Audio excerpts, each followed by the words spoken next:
Lewap vilayatynyň döwletli etirabynyň Dostluk şäherçesiniň mugallimleri paýta sezonynyň başlamagy bilen mejbury ýygylmaly paýta möçberiniň girdilendigini habar berdiler.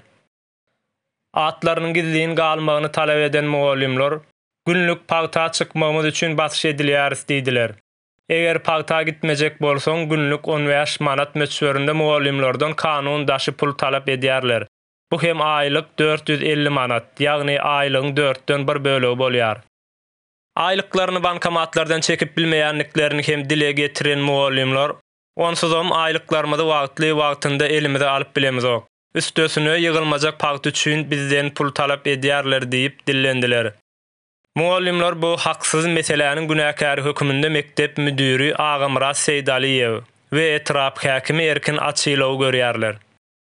Mundan başga-da Dostluk şäherçesinde agyz suwy 10 günde bırakýar. Şol sebäpli hem şäherçede uly möçberde suw ýetmezçiligi bar diýip habar berdiler.